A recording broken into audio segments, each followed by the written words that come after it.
अर्जुन के मन में प्रश्न उठ रहा है कि हम सुखी कब बनेंगे, हमारे जीवन में सुख कब आएगा। भगवान श्री कृष्ण जी महाराज कहते हैं शक्नोति हैव यशोढो प्राक् शरीर विमोक्षणा काम क्रोधोद्भवम वेगम संयुक्त स सुखी नरः।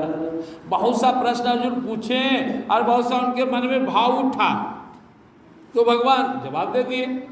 इसके पहले के श्लोक में भगवान बोले कि संसार के सुख से कोई व्यक्ति सच्चे रूप से सुखी नहीं बन सकता है। इतना ही नहीं, ज़्यादा संसार के विषयों के पीछे भागेगा तो और रोगी हो जाएगा, दुखी हो जाएगा।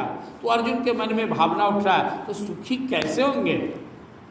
भगवान बोलते सुन लो बाबू, सुखी होने का एक ही तरीका है, मृत्यु आने से पहले या शरीर छूटने से पहले तुम जब हर वेग को सह लोगे, समझ लेना तेरे जीवन में सच्चा सुख आ गया। यह शरीर मौत के मुंह में जाने से पहले काम क्रोधोद्भवम वेगम, काम क्रोध के वेग को सह ले। हम बूढ़ा हो गए, हम प्रोफेसर हैं, डॉक्टर हैं, और बच्चे जैसे बात बात में क्रोध करते हैं, छोटी छोटी बात पर लालच कर लेते हैं।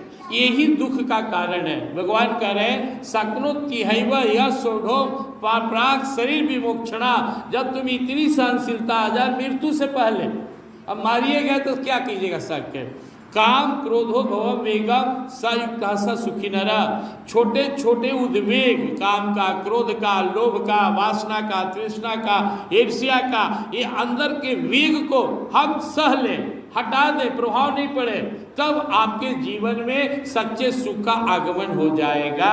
अगर आप छोटे छोटे बातों में विचलित हो जाते हैं, जीव के लिए घर में कलह कर दिए, ये क्या भोजन है, ये ऐसा नहीं है, वैसा नहीं है, क्या सुखी रहेंगे आप। अरे आप अपने तो रहेंगे नहीं, घर को भी कष्ट देंगे। इसी तरह से अगर आपके मन में तुरंत क्रोध आता है, तुरंत लोभ आता है, तुरंत किसी को देख कर मन में दुर्भाव उठता है, तो आपका जीवन कभी सुखी नहीं हो सकता। प्रेम से वृंदावन बिहारी। तो यहाँ पे भगवान इस बात को समझा रहे हैं, वेग नहीं उठना चाहिए। जैसे किसी को बहुत गैस हो गया और बोलिए आराम से पड़े रहो, पड़ेगा, वो करना शुरू कर देगा, अरे बाप रे हमको ये रहा। किसी को इसी तरह से बीपी हाई हो गया और वो व्यक्ति को कहिए शांत रहो, जैसे कैसे बच्चा चंचल है, अब इसको कहेंगे यहाँ बैठ के सत्संग सुनो, ये सुनेगा। इसे बच्चा को घर पर ही छोड़ कर आना चाहिए। यहाँ मंदिर में जब पूजा करने ही ना तब लेकर आइए, सत्संग में नहीं तो आपको भी सत्संग नहीं सुनने देगा। तो चंचल मन जब तक है बच्चा है, गंभीर हो गया तो जवान हो गया, जब निराश हो गया तो बूढ़ा हो गया। तो भगवान हम सबको समझा रहे सहो, और वो आदमी बहुत भाग्यशाली है जिसे भगवान ने या उसके पिछले जन्म के संस्कार स्वरूप या स्वभाव मिला, जो मिला खा लिया। जैसे घर में सुखी है, जिस घर में स्त्री है, जिस घर में घुसी अपने को ढाल ली, कोई अलग डिमांड नहीं, उस संस्कार में पुरुष है, प्रयास किया, जो कर्म मिला कमा खा रहा है, खुश है, भक्त है, भगवान पर आश्रित हो गया, जाहे विधि राखे राम वाहे विधि रहिए, सीताराम सीताराम सीताराम कहिए, भगवान पे निर्भर है, बम बम रहेगा।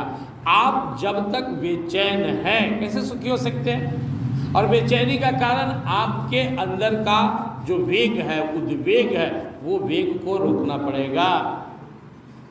दुनिया के हर वस्तु आपके लिए नहीं बना है, हर काम आपको नहीं करना चाहिए। भक्तियों भजन पूजा का हर साधना आपके लिए नहीं है, जो आपसे निभाइए। इसलिए तुरंत एक्शन में मत आइए, शांत रहिए। अभी फीलिंग हो रहा है, थोड़ा पानी पीते, देख रहे हैं कि हमारी बहू घर में किचन में काम करे, थोड़ा इंतजार कीजिए, उठ के पी लीजिए। बहू पानी लाओ, नहीं सुनी, बहुत इधर टेढ़ हो गई है, जोर से बोले, लीजिए टेंशन घड़ा आपका पानी पिएगा। आप पानी शांति के लिए पीते तो अशांति हो गई। छोटा सा बात बच्चा को बोले, नहीं सुना, अंदर से उद्वेग आ गया। आपकी छोटी छोटी बातें, आपके छोटे छोटे जो आसपास की घटना घट रहा है, उसमें आप बहुत उत्तेजित हो जा रहे हैं, तो आपका जीवन बहुत दुखमय हो जाएगा।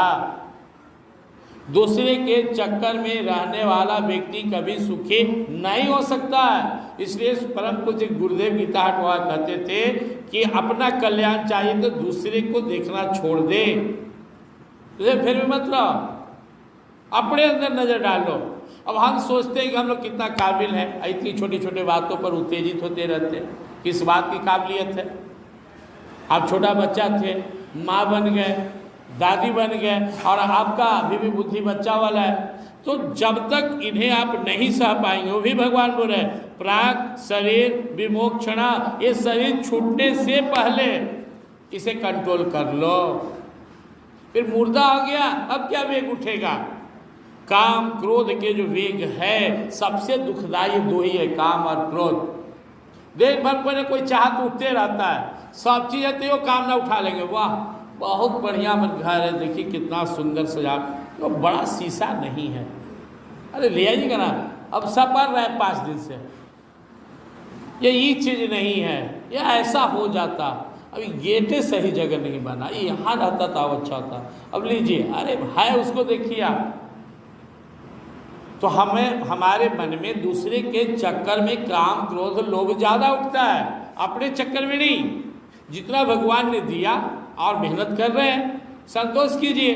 तो अगर आपको बहुत जल्दी क्रोध आता है, बहुत आदमी कहता है कि हमको बहुत जल्दी क्रोध आता है, कुछ लोग तो यहाँ तक कहता है कि जेकर दिल साफ रहता है ना उसको क्रोध ज़्यादा आता है। अरे नहीं भाई, जो आदमी अंदर से अहंकारी है, जो आदमी महामूर्ख है, सट है, उसको ज़्यादा क्रोध आता है।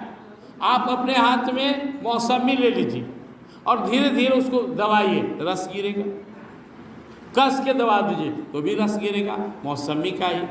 अब आप जो है ना करेला को ले लीजिए हाथ में, बड़े प्यार से दबाइएगा तो भी करेले का रस गिरेगा। अगर आप अच्छे हैं तो आपके अंदर से अच्छाई ही निकलेगी, बुराई कहाँ से आएगा? चीनी में तीतापन कहाँ से आएगा? कहीं ना कहीं इसमें गंदगी है तभी वो आ रहा है। क्रोध आ रहा है, इसका मतलब इसमें अहंकार है। क्रोध है, क्रोध काम से पैदा होता है, कामात् क्रोधो अभिजायते, मतलब हमारे मन में संसारिक सुख का चाह, जिसके मन में संसार से सुख की जितनी ज़्यादा कामना है उतने क्रोध उसे उठेगा। जिसके मन में संसार की कामना नहीं है उसके मन में क्रोध भी नहीं उठेगा। और काम क्या है? जिसकी इंद्रिय पर पकड़ नहीं है, आँख नाक कान जेब को छूट दिए हुए, बुढ़ारियों तक छटपटाते रहेगा, केने से सुख भोगे, विषय सुख, दांत नहीं है तो यो का खा ले, आँख नहीं है किसको देखा है, और शरीर में इंद्रिय में शक्ति नहीं है फिर भी मन में तड़प है, तो वो आदमी कैसे सुखी रहेगा? बुढ़ारी भगवान बनाए थे बुढ़ापा को कि अब चैन से रह, भजन कर, पढ़ रह। अब यहाँ उखी बिखी में मिजाज है, क्यों? माया मुई न मन मुआ, मर मर गया शरीर, आशा तृष्णा नाम मुई, यूँ कही गया कभी? माया मरवे नहीं किया, मन में शांति है ये नहीं, तो शरीर से उखी बिखी उखी बिखी, अरे बेचैन है वो। जैसे जैसे आपको ज्ञान होगा, जैसे जैसे आपके अंदर में शांति बढ़ती जाएगी, आप अपने आप में रहने लगेंगे, आपको वेग नहीं आएगा। इसलिए गीता का सार है समभाव में रहो। जो समभाव में है, ना सुख में इतराओ, ना दुख में घबराओ, ना कोई दुनिया में बहुत बुरा है, परिस्थिति बस बुरा हो गया वो, और ना कोई अच्छा है। अच्छा संस्कार कहीं से मिला? अच्छा है समाज में कोई साधु संत है, आप सब अच्छे सत्संग यहाँ बैठे हुए हैं, कैसे? आप भगवान को पकड़ लिए, गीता सुन रहे, रामायण सुन रहे। अब आप जो नहीं सुनता है रामायण, उसको कंपेरिजन की जगह वो बड़ी खराब है, अरे उसको कोई ज्ञान ही नहीं दिया। अपने आप बच्चा को पढ़ाएं, डॉक्टर इंजीनियर बन गया, पढ़ा लिखा, तो अपना बच्चा को नहीं पढ़ाया, तो समाज में ना कोई अच्छा है ना कोई बुरा है, सब संस्कार का खेल है। हमें नाटक बन के दृष्टा भाव में रहना है। इसलिए प्रश्न उठता है कि एक सुखी कौन है? जिसे अपने अंदर में उठने वाले वेग पर कमांड हो गया। या हम सुखी कैसे बने? जब अगर आपको सुखी रहना है तो अपने नाक पे गुस्सा मत रखिए, दुनिया के हर विषय वस्तु की चाहत मत कीजिए, हर चीज़ आपके लिए नहीं, त्याग कीजिए। एकादशी किए हुए हैं, कोई रसगुल्ला खा रहा है, इच्छा है खाने का? नहीं है। क्यों?